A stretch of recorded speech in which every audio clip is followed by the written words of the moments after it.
now.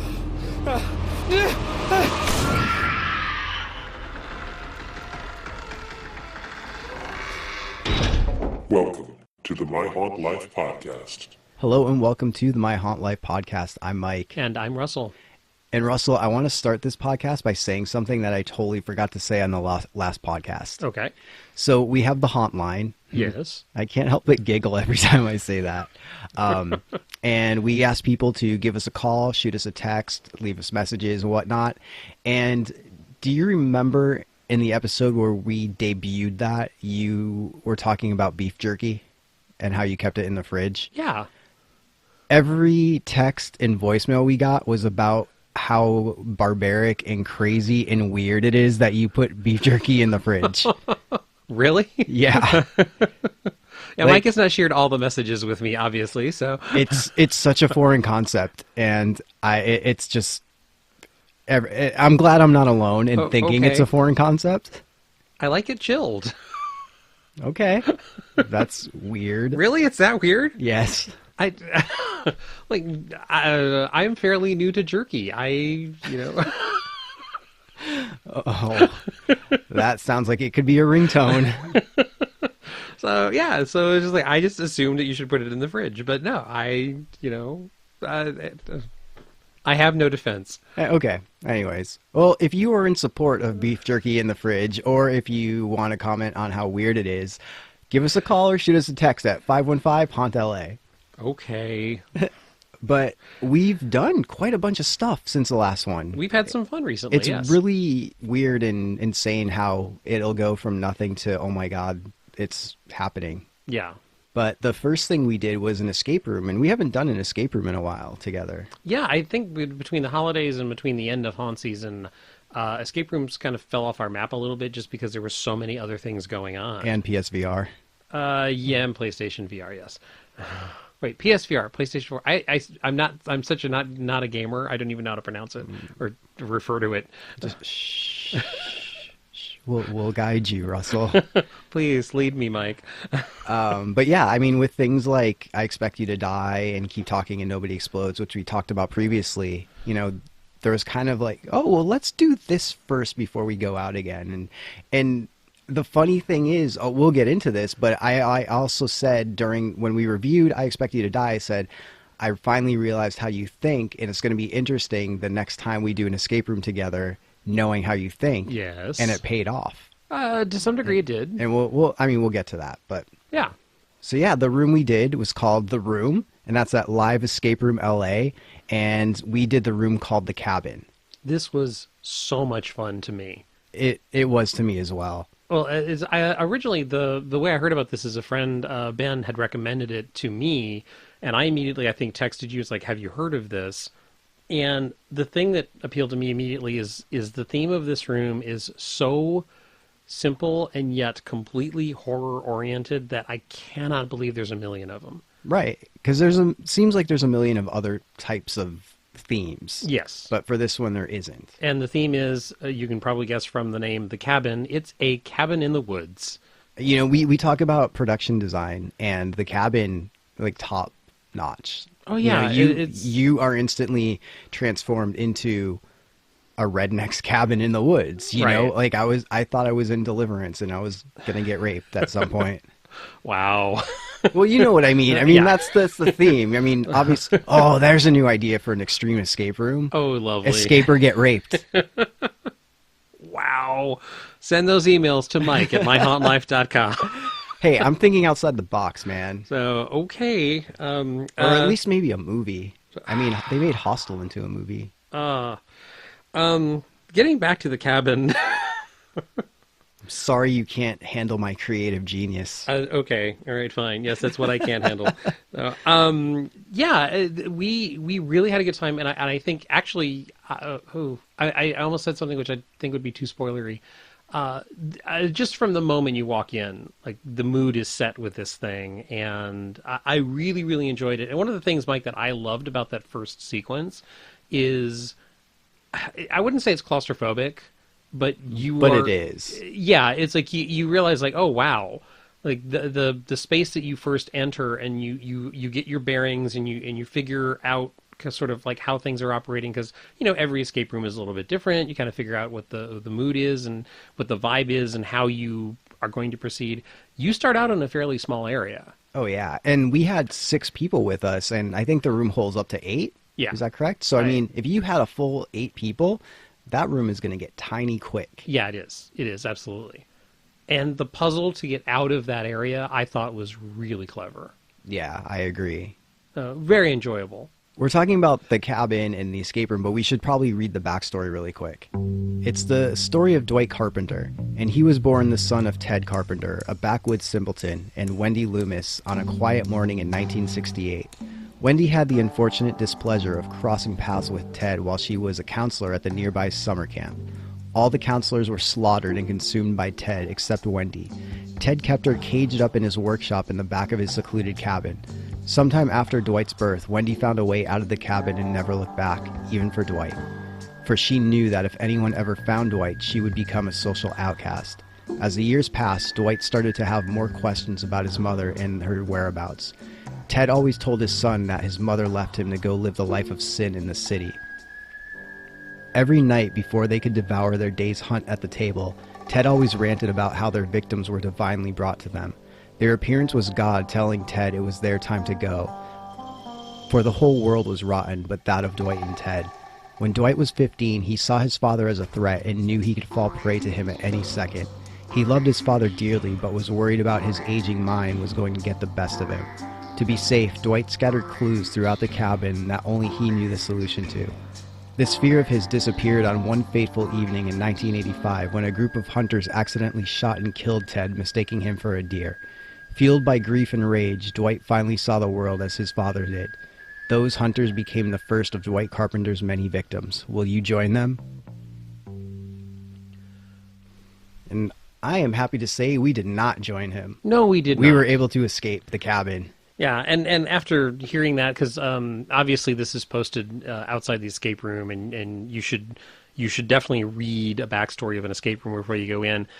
My first thought was, poor Dwight. Jeez. Yeah. What a horrible life. This guy really got the short end of numerous sticks. Yeah, and the cabin, the theme, like, it perfectly matches the backstory. Mm-hmm. And, you know, you're in the cabin and you see things you would expect on the wall in these sorts of things. Like, you see animal skins and blood and, you know, fun things like that. Yeah, and there were things that had been collected that, obviously, if you're talking about a teenager, or these clues or whatever were developed by a sad, frightened teenager version of Dwight, like, it's things that obviously he had collected, that he had found in the woods, that he had played with as a kid, and all of those are incorporated in the puzzles in such a cool way. Yeah.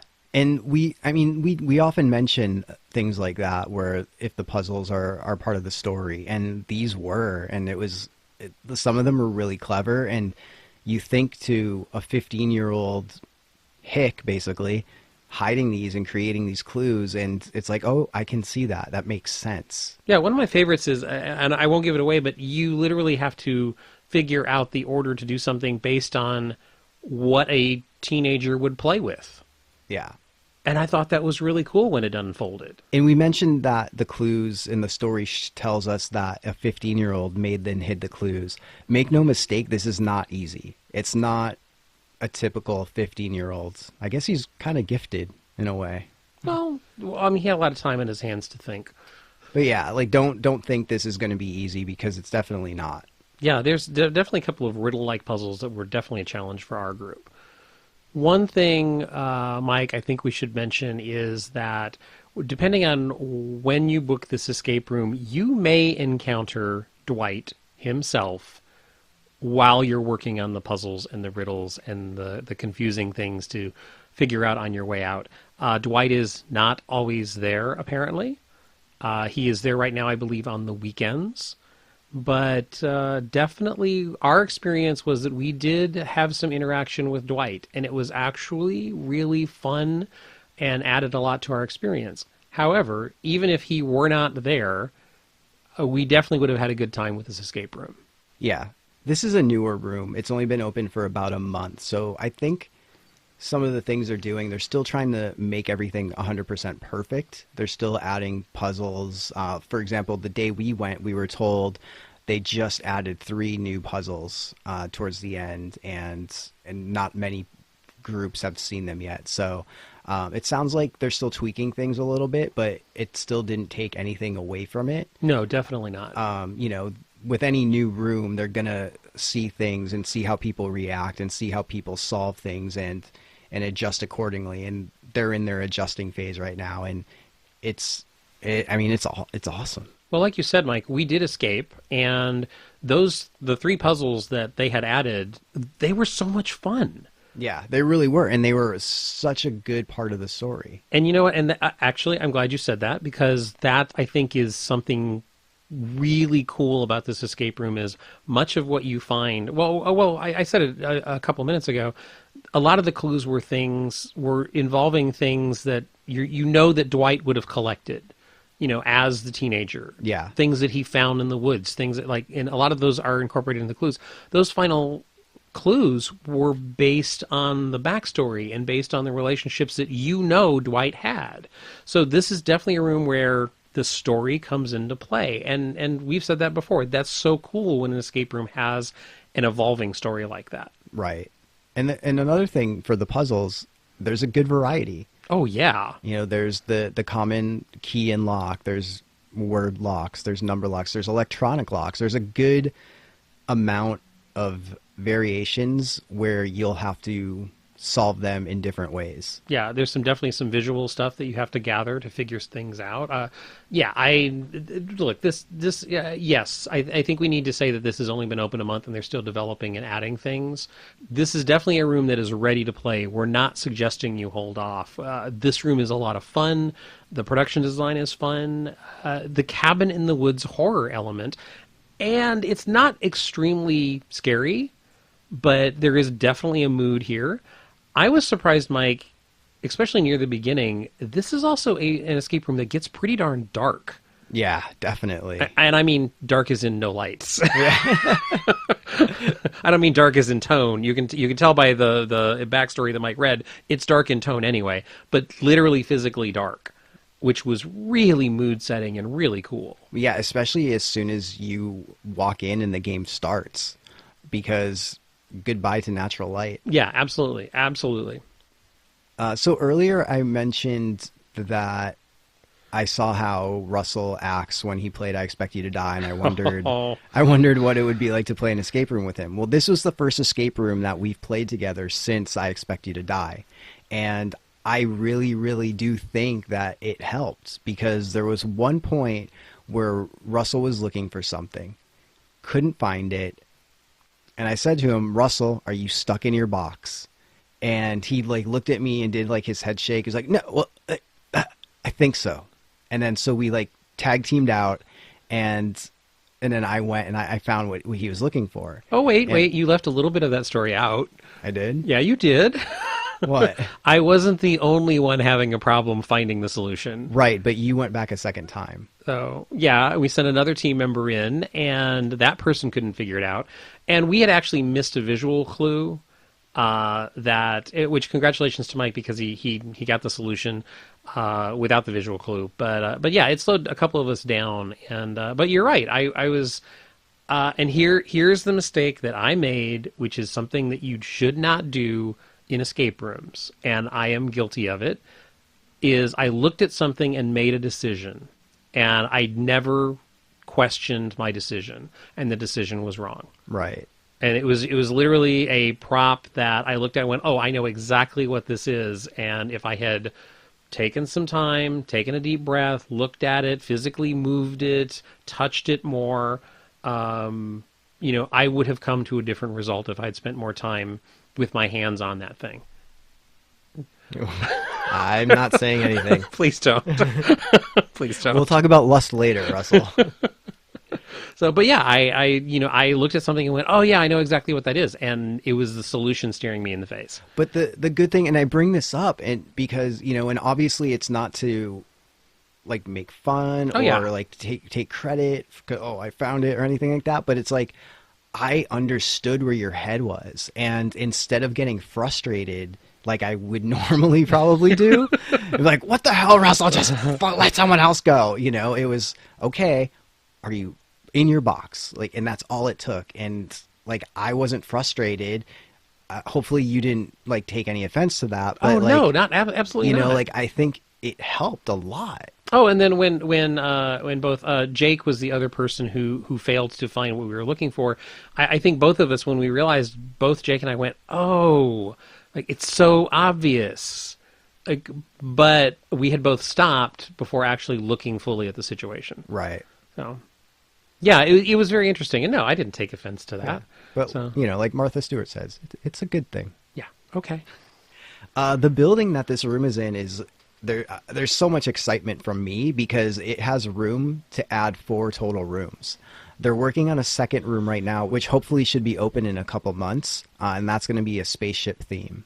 Yeah, which sounds really cool. Yeah, we were able to see some of the props, like, you know, spaceship doors and stuff, and it's like, oh my god! Yeah, like, those are some, so cool. Yeah, and if they've done such a fine job with the cabin, I'm really looking forward to seeing what they come up with next. Yeah, so definitely check them out if you're a fan of escape rooms and horror creepy cabins. For more information on the cabin at The Room Live Escape LA, you can find them on the web at theroom-la.com, on Facebook, The Room Live Escape Room LA, on Instagram, The Room LA Live Escape Room, and on Twitter, The Room Live LA. And Mike, you and I got to go back and revisit a favorite place that we like to go to. Yes. Zombie Joe's Underground Theater has launched another show. And another immersive show. Yes. This show is called Tortured Souls. Last year we had talked about something called Brave the Dark, which is, I think, really their first like venture into immersive theater there at Zombie Joe's. Mike, you and I really liked that show a lot. Fell in love with it. Yeah, and I know I went twice. Yeah, I did too. Yeah, and it was a lot of fun.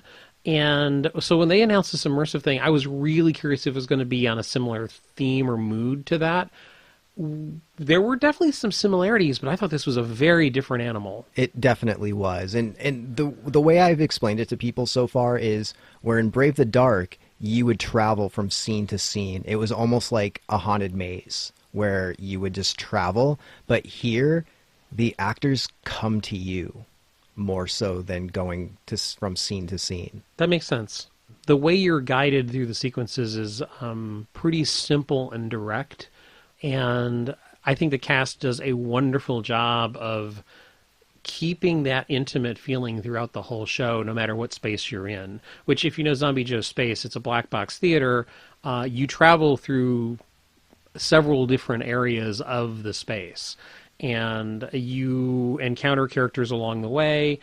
I don't know. Your interpretation, Mike, of this show, you told me what you thought before I had said anything to you about it, and I, for once, completely agree with you. What do you mean for once? You've agreed with me before. So we usually look at things from a slightly different perspective, but no, you you say it. It's like, what was your impression? Well, what I took it as was you were witnessing people in purgatory, like that's tortured souls that were in purgatory that, you know, weren't going to heaven, weren't going to hell. They were just stuck there, like, and stewing in their own life and talking about things that they have done or witnessed and things like that. Yeah, and that's exactly what I thought. And the show opens and closes with sort of a wraparound phrase that indicates purgatory. Right. And I thought that there was a very nice touch that they enclosed this as, like, you're entering and they set the tone, and then before you leave they confirm, like, this is where you have spent the last half hour. I thought that was really, really nice. This show, there were some really, really sad moments in this show. Oh, definitely. There's a sequence involving a person, and it's very funny because if you're talking about purgatory, you're to some degree talking about dying. And, you know, dying in, how do I put this? I don't want to be too spoilery, but you encounter a character who is so completely flustered and frustrated, and you get a monologue from that character that is steeped in desperation. And what I thought was the That's a different form of dying. It's like you hear the term that stand-up comics die. Like stand-up comics die on stage when they're routine. Like actors die on stage when a performance falls flat. And it's sort of that level of dying for that character. And in the middle of that monologue, I thought, that's this death. It's the death of that person's creative soul, as well as being in purgatory. And boy, does that sound like really, really deep and philosophical. It really does. But that's what hit me, and overwhelming sadness for that character. Just really moving. Like, I felt so sorry for them, because knowing that their hopes and their dreams would never be achieved, and they wanted so desperately for that one little dream to work out, and you knew that it was never going to happen. And I think that sort of little mini realization happened for me several times during this show with different characters. I have nothing to even say after that. Wow. Did you feel that they were using any haunt-like techniques? How do you feel about that? I think so. I mean, they use techniques that aren't the standard boo to make you feel something. Mm-hmm. For example, as soon as it started, I felt paranoia. I felt like I was going crazy. Oh, interesting. Because of that opening scene. Because no matter where you looked, no matter where you went, it was the same thing. Oh, interesting. Yeah, it did feel that you were surrounded. Mm-hmm. There was another scene where I encountered someone in a mask that scared the crap out of me. Yeah, there was a sequence near the end where they ask you to, how do I put this, Mike? Take a vulnerable position. Yeah. They ask you to basically relax almost, but they let you know that like there is no relaxing here. Exactly. And then that's what you were talking about, how the actors would come to you. Like that sequence in particular was incredibly effective for me. And that was a sequence that I thought there were a couple of times when it was almost a jump scare, but it wasn't boo. It was... Yeah, that's a good way of putting it. An actor suddenly approaching you to impart a piece of information, or suddenly approaching you to make a connection. And that was really intimidating a couple of times. And during that sequence, there was some really, really horrific imagery. That's pretty close to you. Very close to you. And I am really impressed by the fact that every audience member, at the show that we were at, every audience member got a couple of those moments in rapid succession. Mm-hmm. And kudos to the cast for that, because that they are, for lack of a better term, working the room really hard. They are doing their best to give every patron some sort of individualized moment. Everyone who was there got some sort of really intimate glimpse into someone's life or past life. And I think that's what differentiates this from Brave the Dark, are those intimate moments. Yes, I would agree. Because you will be separated from the group, and you will have these interactions with the characters. And granted, it's not like immersive theater in the sense where you can have a conversation with them. Oh, no. But it's immersive is that you're immersed in their story, and you are having interactions with just them, and you learn things, and it's a really powerful thing. And that's one of my favorite parts of this show. Yeah, I agree with you wholeheartedly. Like, it was from the moment that someone sort of took my hand and led me away, and it's the beginning of that sequence, and from that moment on, I think was my favorite portion of the show as well. Yeah. Tortured Souls goes through March 25th on Friday and Saturday nights at Zombie Joe's Underground Theater. There's 2 show times, 11 p.m. and 11:45 p.m. And you can find more information on the show and to purchase tickets at zombiejoes.com. You can find them on Facebook at ZJU Theater, on Instagram, Zombie Joes, and on Twitter, Zombie Joes.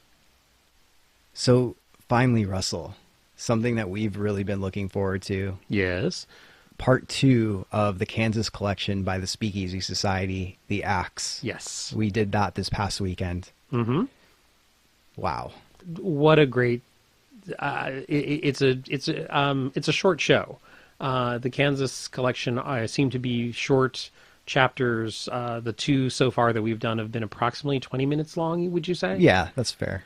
So they're short shows, and yet both of them offered some really intense, really interesting stuff. And I am this particular one, chapter 2, The Axe, very intense for a very large portion of it. Oh yeah, and then and it goes from 0 to 60. Yeah, that's true. You're thrown right in.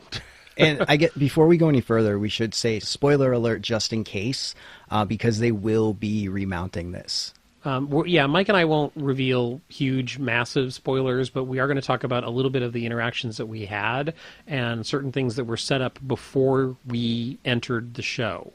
So if you want to go in completely not knowing, if you want to go completely in as a clean slate, you might want to skip forward a little bit. So yeah, Mike, go ahead. You always look surprised when I do that. Well, I am. Because you had a good flow going. But yeah, I mean, and that's the thing. Based on my experience was a little bit different than yours, and based on my experience, I'm scared to talk. And that's a mix of being in game and a mix of like real life. Like I feel like I messed up somehow. Like, and I feel like I left super bummed because what happened to me is I felt like they kind of called me out for spilling the beans on chapter 1 and saying what happened to me. But when chapter 1 happened, I don't think it was even chapter 1. I think we thought it was a one-off show at Indiecade. And so I basically got called out for spoilers, and I felt so horrible. And I don't know if that messed up the rest of my show, because there's one scene, that first scene where you get asked a question. I wasn't asked that question. I was told, like, we know all about you. We heard what you said, kind of thing. And it's just like, oh, that's kind of cool. But then it kept carrying on through the rest of the show. And it was almost like driving it in, like, and it's just like, I'm sorry, guys. Like, I didn't mean to. Like, I didn't think I would be doing this. Like, you know, and I think, like, because of the fact, like, I love Speakeasy so much, and the fact that I hate spoilers so much, for a company I love to make me feel like I did spoilers, like, I feel horrible. Oh, wow. That's, I feel, I just was about to say, I'm sorry that happened to you, but it's like, yeah, that's awkward. Yeah. Like, and I honestly, like, feel super bad. And, you know, and for this podcast, I don't know what to say anymore, because I don't want it to be, like, brought up and held against me in future chapters. Well, it's interesting. I'm going to say something that is, the first scene that you refer to. First of all, if you arrive, you enter a sort of like a welcoming lounge area that has certain visual clues, certain things that you can investigate, perhaps find, which could influence your decisions during the show that you're about to see. Or I have a feeling some of those items will come into play in later chapters of the Kansas collection. So the first scene that you're referring to, Mike, I walked in and I just happened to be going through with 2 people that we know very well, Jake and Allison. So there were 3 of us in that scene, and what I got was comments and questions about trust. And so it sounds like... Well, they did that. They did that for the other participants in my group. But other participants. Yeah, but when it came to me, it's like, we know all about you, Mike. And it's like, oh, crap, did I screw up? Like, I'm sorry. Oh, wow. So you didn't get to answer the question? No. Oh, wow. That's... Because we were allowed to sort of paint our own picture in the show. Right. And it sounds like that didn't happen for you. Yeah. Because they painted the picture for you. Because they knew all about me. I'm sorry that you left the show bummed. I feel bad that happened. Yeah, for you. and don't get me wrong. Like, this is not... I'm not complaining. Like, I'm not, like doing any of that, because the show was great. I just feel bad because I guess in my mind, because sometimes I tend to overthink things. Ha ha ha. Wow. That's my job, dude. It's both of ours. But, in my mind, when the wheels started turning, it's just like, you messed something up for this company. And it's just like, oh my God, I didn't mean to. And, and this is how they're letting me know not to do it again. That's how I took it. And, and yeah, I mean, we'll see what happens, and because obviously this is part of my storyline at this point. Right. But with that being said, to all the factions out there, you're going to have to work to get more info from me from this point on. That was very in-game of you. I don't know what you're talking about. Oh. I will say this about this show. First of all, this show centers around an extremely intense sequence, which I thought was done so incredibly well and was truly, truly disturbing. The opening sequence that you're talking about, here's my little piece of confusion over that scene, was that, as I mentioned, you walked in and there's a character who sort of greets you, who goes by the name of Lyman in this situation. And he's there to answer questions, and we had questions. So, we were looking at things around the room and trying to get information from him. And there is I'm drawing a blank on the word, Mike. Motif in place? Okay. Does that work? Yeah. Where you are given a piece of information about this show of how you are supposed to approach this show. Like, why are you showing up to this show? And they have a plot device in place. And that plot device, Mike, for us was stressed really heavily right before we walked in. Right before the door opened and we're led into the first room, that plot device was heavily, heavily stressed to us. So that, this is why you're here. This is your agenda. And the scene that you're referring to where they called you out, like I said, was about trust and alliances from me and Jake and Allison. And I was a little thrown by the fact that they stressed so heavily the sort of like the mechanism that they had in place. And then in that opening sequence, we were basically given the opportunity to tear all of that apart. And I was surprised by that, and it threw me for a moment. And one of the things that they do, and I'm not going to give the piece of information, we were told something immediately that took us by surprise based on the mythology set up in Chapter 1. Right. I think I must have looked like an idiot because I know I was standing there with my jaw hanging open. I know literally my mouth was just, I know I just stood there with a dumbfounded look on my face when... like the first character who we met, which is a character named Ginger. General Ginger. When she started giving us that information, I was like, what? I did not see that coming.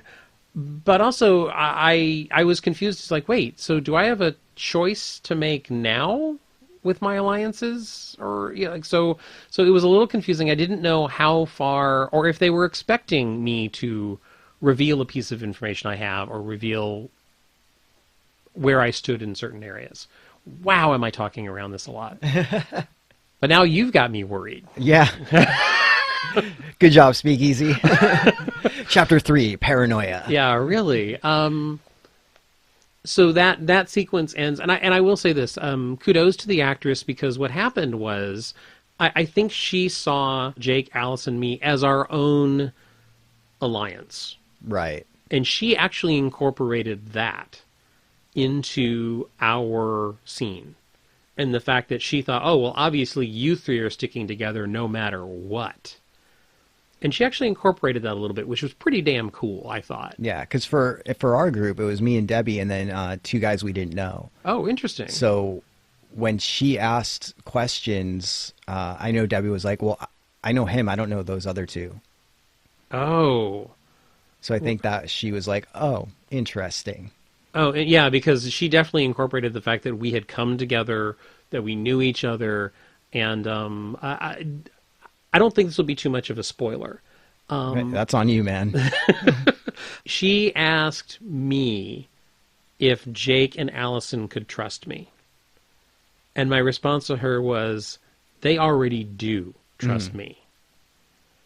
And that was the moment, I think, where she registers like, oh, wait, like these guys are an alliance of their own. Right. And the fact that, and from then on, I think she saw us as we had come in as a group with an intention, a purpose, I don't know.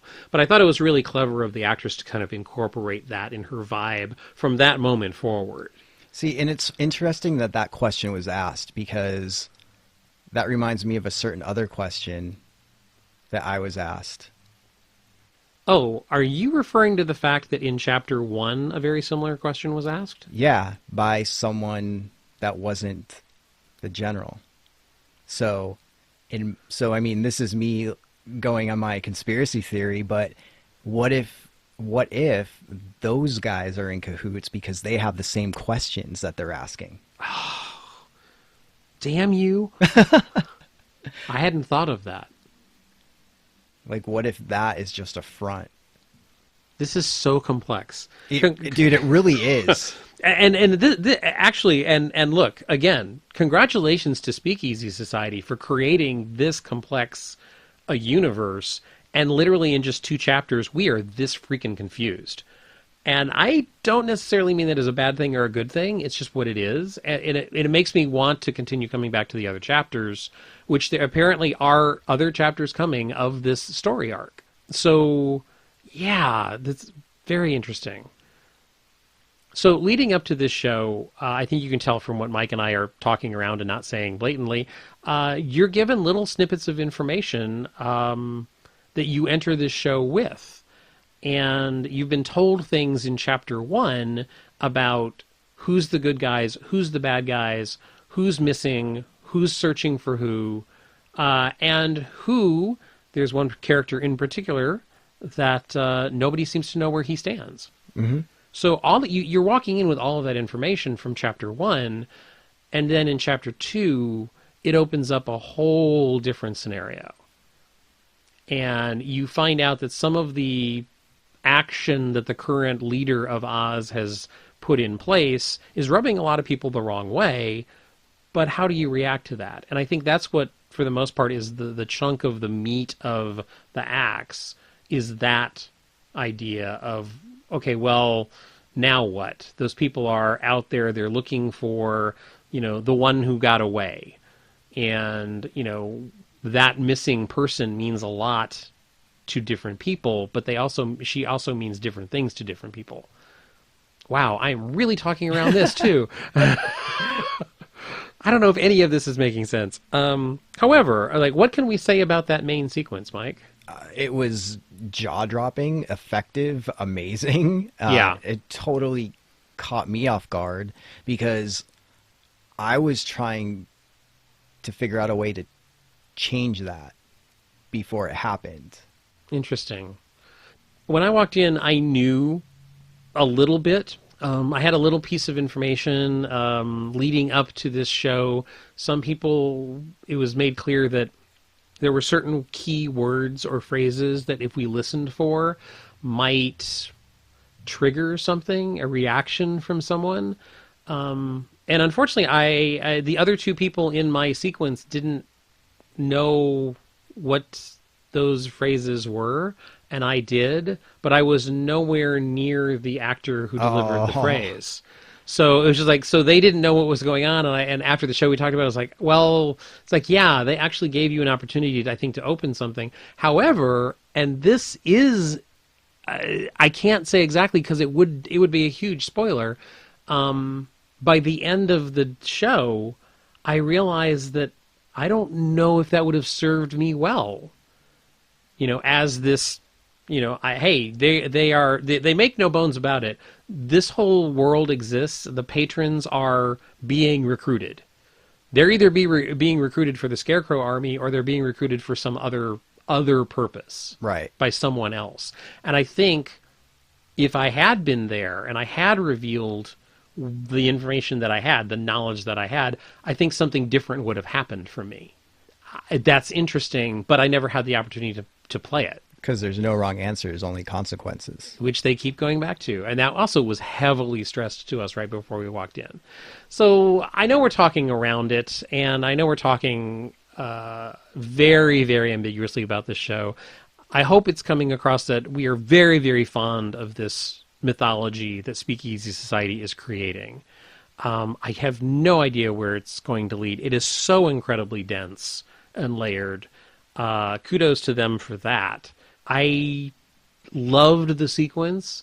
We should also mention that in addition to what we witnessed, there were a couple of other scenes that were options that other people witnessed.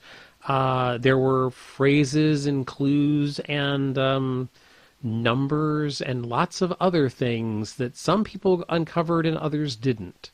So this is a really, really complex, rich world that Speakeasy Society is creating, and congratulations to them on that. I definitely want to come back and explore more.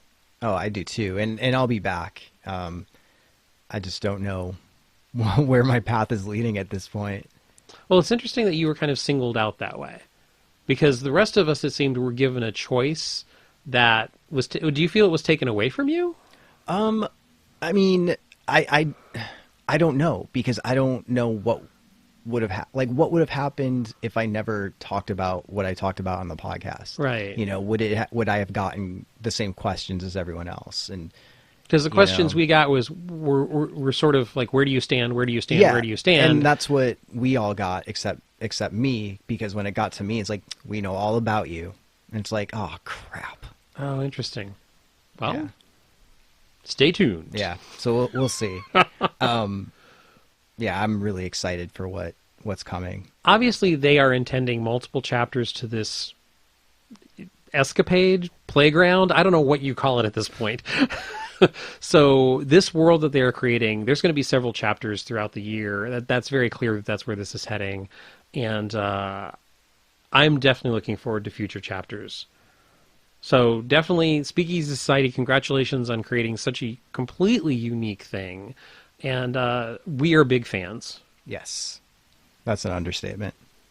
And like we mentioned previously, the Axe will come back for another show. And when that happens, we'll let you know, and those dates will definitely be on the calendar. For more information on the Speakeasy Society, you can find them on the web at speakeasysociety.com. On Facebook, the Speakeasy SOC. On Instagram, the Speakeasy SOC. And also on Twitter, the Speakeasy SOC. Now, Russell. Yes. It's time. For? Okay, first of all, did we figure out something to put after we say it? No, we have not, because we Okay. don't know what it is. Okay. I guess for now, let's just use the same thing we use for the tension experience. Wait, that sound effect? Yeah. I mean, we may as well. I mean, That doesn't sound very lusty. But if you can think of something between now and then, when you're editing this. No, just make a lust sound, Mike. No, absolutely not. You are so chicken. Chicken or smart? So we don't know a sound effect because we don't know what the lust experience is. So we will come up with something. Okay, but for the time being, we should probably use the same one. Okay. So the one that we did for the tension experience. Yeah, the one that you just played like Oh. 5 seconds ago. Okay. All right. So stuff has finally happened with the lust experience. Okay, so it started, and who knows what's going to happen? Yeah, there's absolutely no way of knowing anything at this point. Yeah, except we're going to get our hearts broken. So. But the site got updated. Ever since the end of Ascension, there was just like a landing page for Lust where you could enter your email, and there were links to the social media like Facebook, Twitter, Instagram. The day before Valentine's Day, February 13th, the site got updated and the forums went live.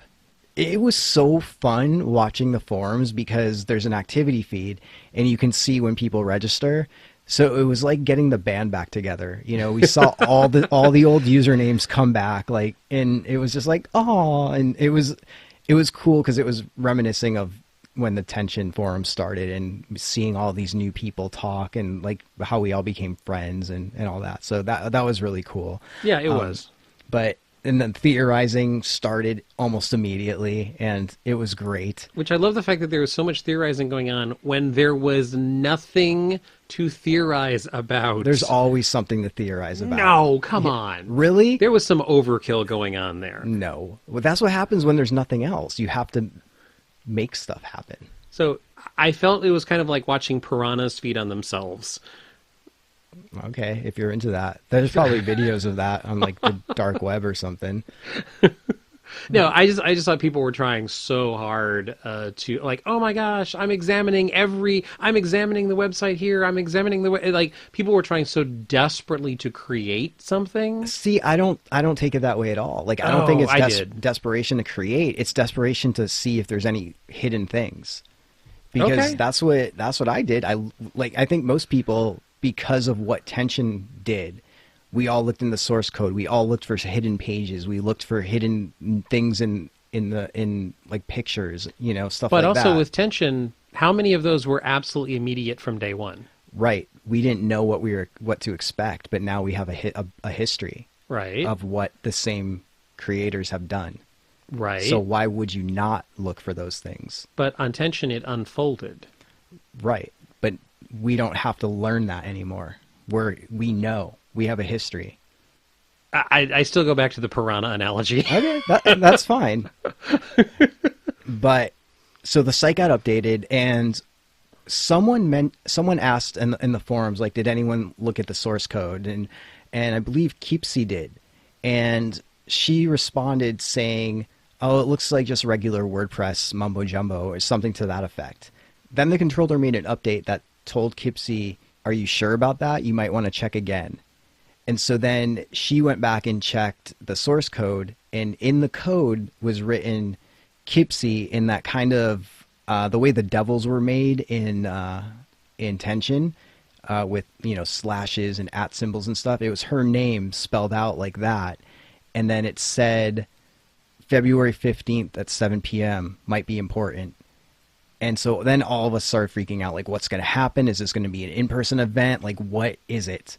And February 15th at 7 p.m. comes, and all of a sudden, the boards just start getting spammed. Like, there's spam bots. Like, all of them have the same website, though, and that's noahsinclair.com.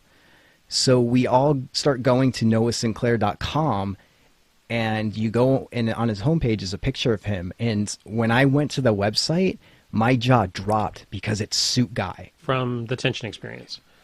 Dun, dun, dun. Yeah. He was the one that got me naked. He was the one I was stuck in the TV room with.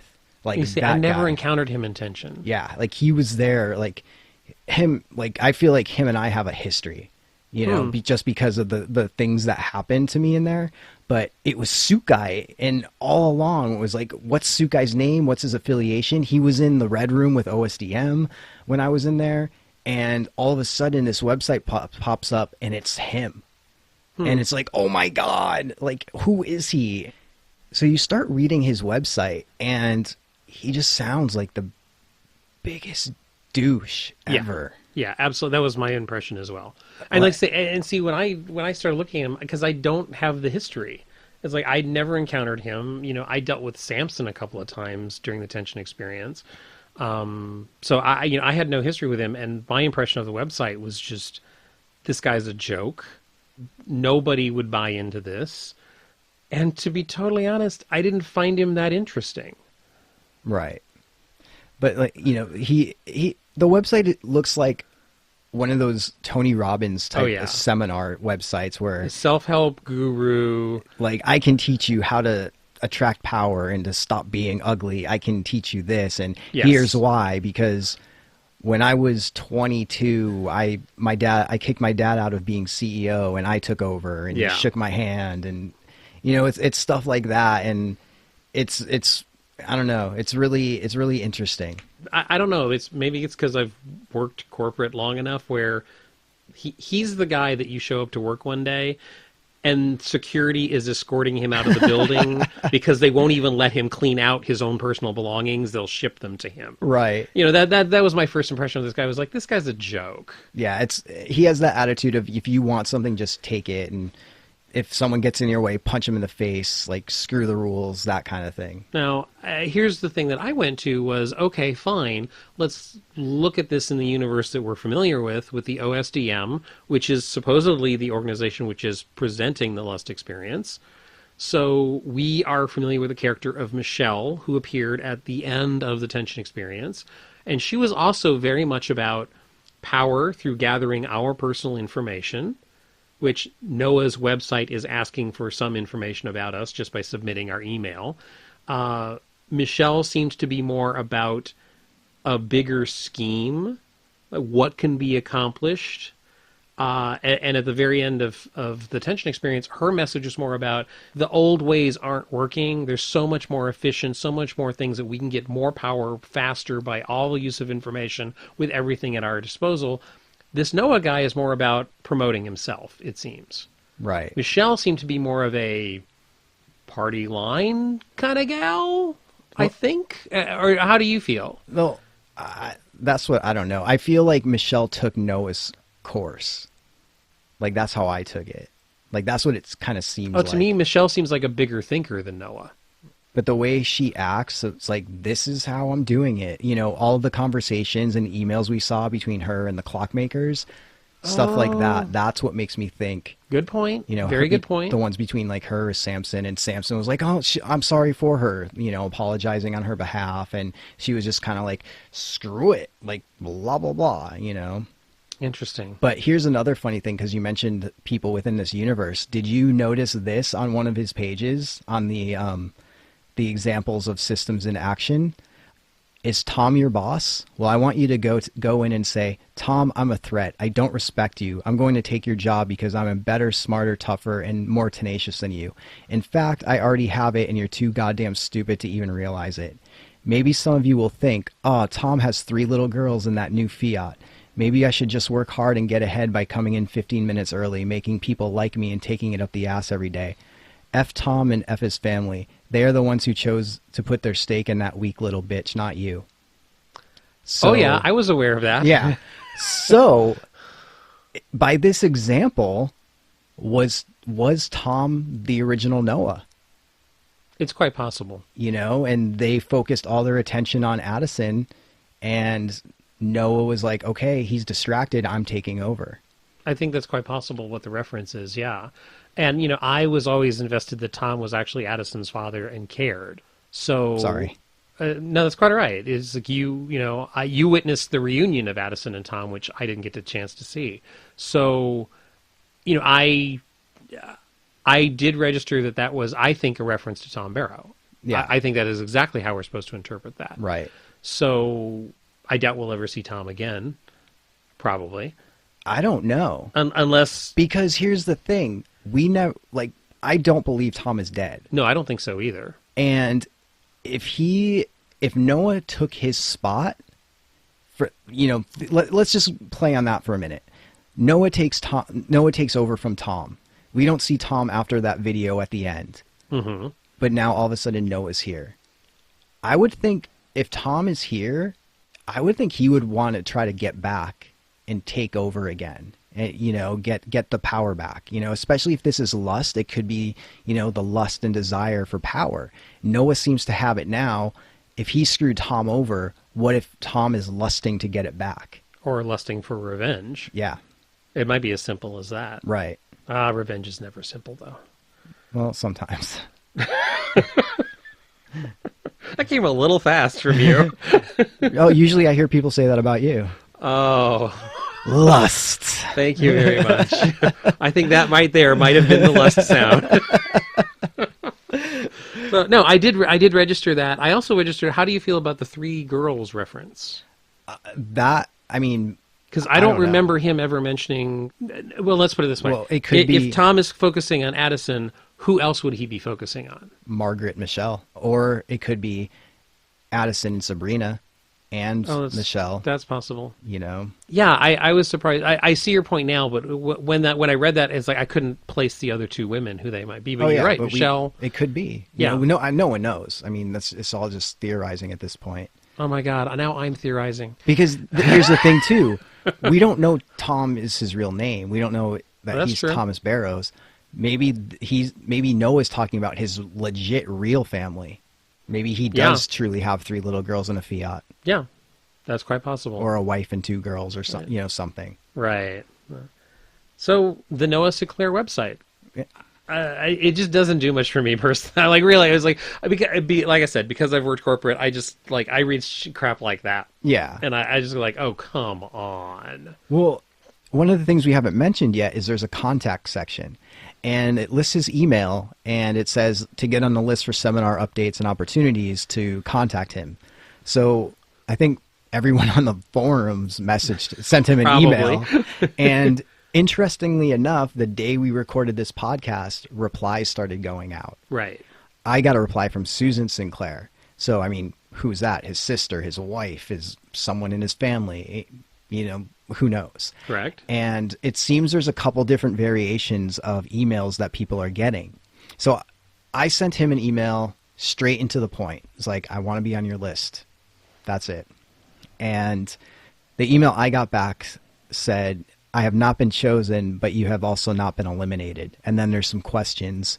So I answered the questions and I sent them back to him. And I told him, I was like, for a guy like Noah, I don't think he wants fluff and a BS answer. So that's why my answer was that's why my email was 1 line, because they specifically mentioned my 1-line email.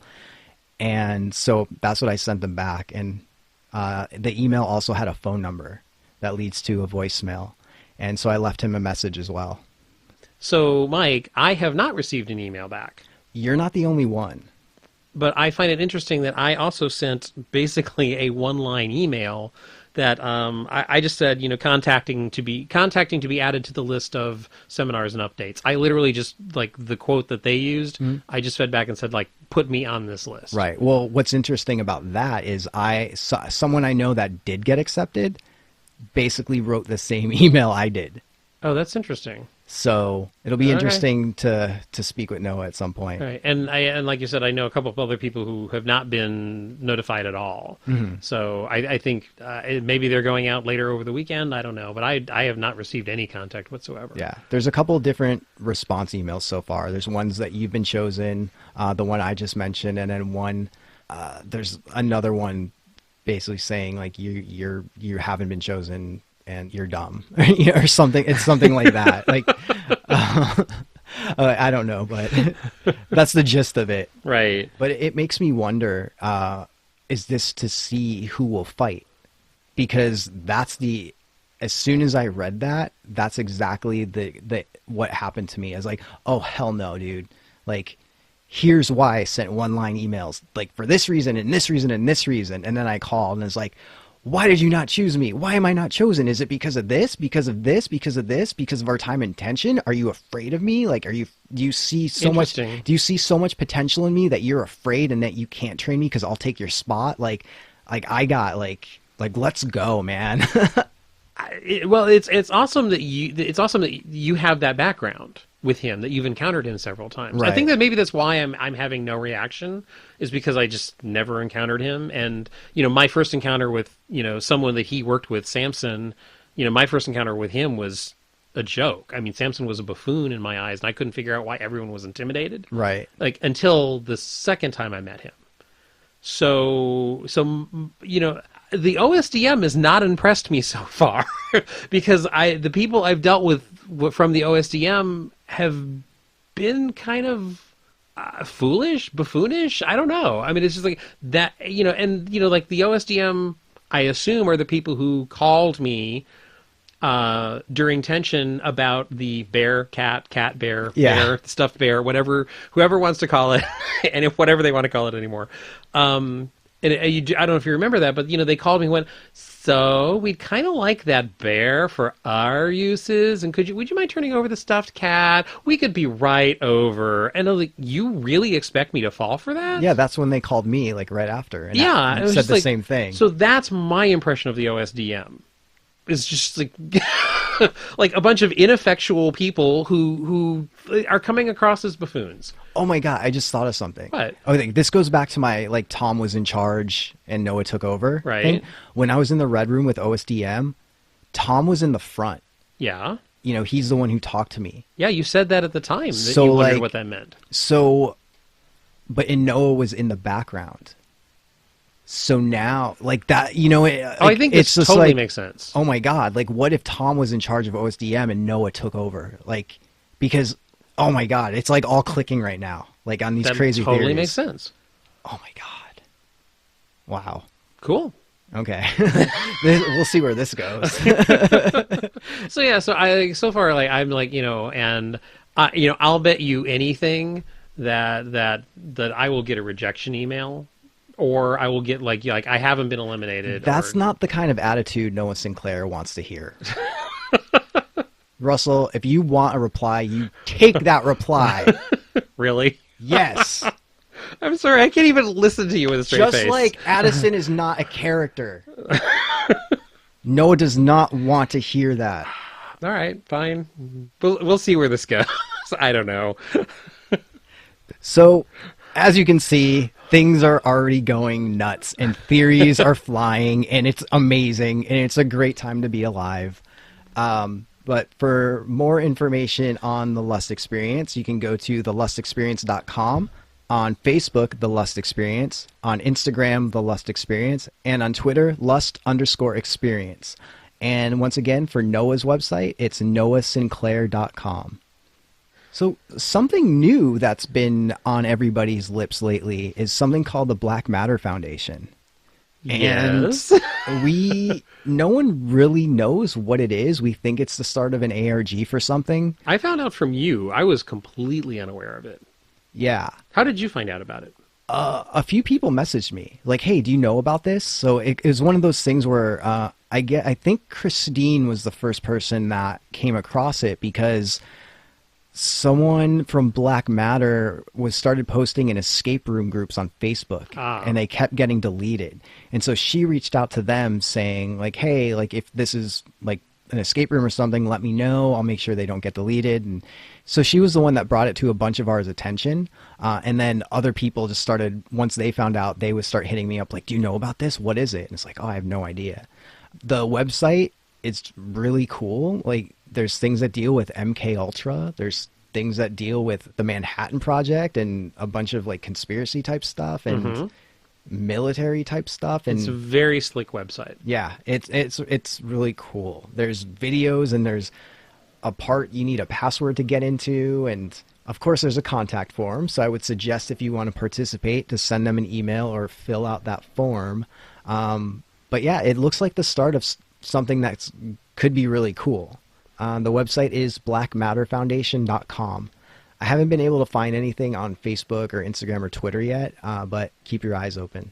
So after you sent me to that website, I was a little confused, and that No. I'm sure you are stunned by that, Mike. And I texted you several times because like the website says you could submit a project to them, and I was like, I don't have a project. Oh, But I remember that text you sent me. That was so funny. She's like, project name, should I put My Haunt Life? And it's just like, Russell, you're overthinking again. So basically what I did is there is a general inquiry area, and I told them, I reached out and said, look, I don't have a project, but you talk about brains and matching brains with other brains that could work together. I said, judging from your website, I would love for my brain to possibly work with some of your brains if you feel I'm material for you, if I am something that, a good fit. I would love to hear back. And I have not heard back yet. So yeah, I'm very curious as to where this is leading. Yeah, me too. So that wraps up the stuff that we've done. Now we'll go on to the upcoming events that are happening. This weekend, Drunken Devil's Bloody Graw is happening. Also Heretic Vanish. And of course, Zombie Joe's Tortured Souls, which you mentioned previously in this podcast. As far as new projects announced, Shine On Collective announced a new show called To the Wild. And that's happening 2 weekends in March. And that is going to be March 2nd through the 4th, and also the 9th through 11th. And it's going to be based on Irish folklore. I am very curious about this. Yeah, it should be pretty fun. Yeah, it's like there's such an interesting company that we've been obviously really impressed with stuff they've done so far, and this sounds like it might be a different direction for them. So I definitely am looking forward to this. Yeah. And then also Screenshot Productions have announced their LA version remount of Fear is What We Learned Here. And that's only for 2 days on March 25th and 26th. Now, you may remember Fear is What We Learned Here is the first show that Screenshot Productions did. And they most recently remounted that in San Francisco. And it sounds like the San Francisco version was a bit different than what we saw here in Los Angeles. Correct. And I believe this version is going to be closer to the San Francisco version. So if you did the first version of Fear is What We Learned Here, you can probably do the second without dealing with the same exact show. So that'll be good. And then also the Reign of Terror one night special happening on March 4th. And the cool thing about this, it's a one night only thing. It's a little bit cheaper ticket price, and the proceeds go to help dogs and cats and animals, which is good. Why are you looking at me like that? Is there an organization that they're helping, or just they're going to go and hand the money to dogs and cats? They're going to go hand the money to dogs and cats. All right. Duh. They're such givers. Yeah. So we're very fond of Reign of Terror and wish them luck with that event. Yeah, it's for a good cause, and it's good on your wallet, and it's a great haunt. I mean, yes, it's fantastic. And then for some news that we had previously mentioned on the website, Scare LA is moving to a new venue this year. They're moving from the Pasadena Convention Center to the huge LA Convention Center, where like every big, huge convention is taking place. It's kind of nuts that it's grown this big. I'm so happy to hear about that. Definitely. And, there's rumors about more things happening outside the convention center, which is intriguing for the most part. So can't wait for Scare LA this year. And then also the Fringe Festival announced an immersive theater category. You may have remembered our Fringe Fest articles and reviews on the podcast and on the website. So having an immersive category it's huge for the genre. And it's huge for LA, and we're so happy that this is happening. And it's huge for those of us who love Fringe so much that we are constantly searching their website. For you to be able to search the word immersive is going to be so helpful. Yeah, that's an understatement. Absolutely. And then finally, want to give a huge shout out to Jacob and the Think Tank Gallery. They recently had us on for an interview for their podcast called ART, or Artists Real Talk.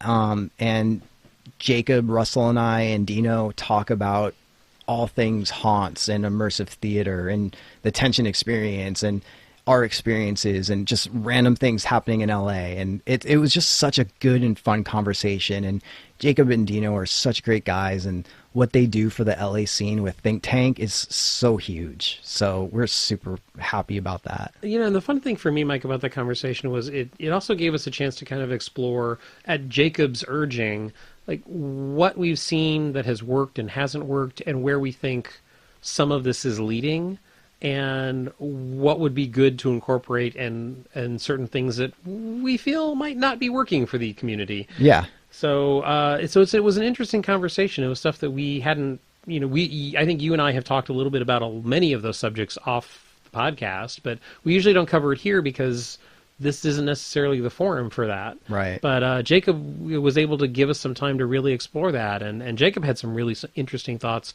from his experience of the Think Tank Gallery. Yeah. So that was a really interesting night for me. Yeah, I love that. Yeah, it was a really interesting conversation.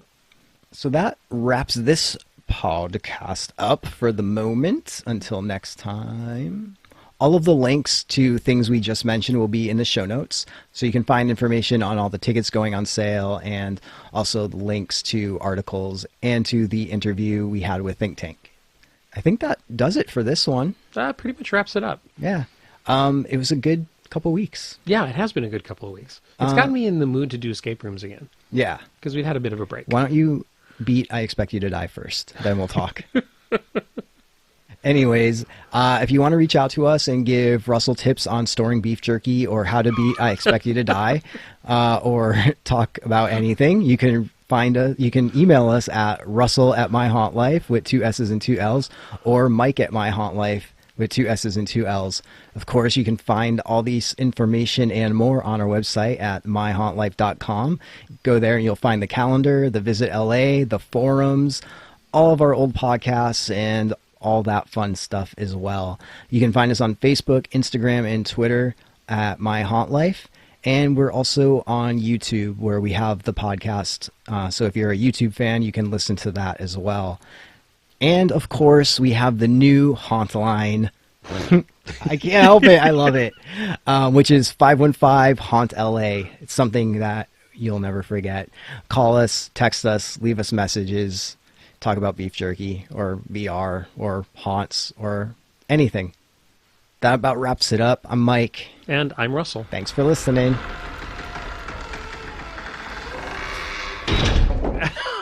Like, if I go into this, I'm going to only dig this hole deeper.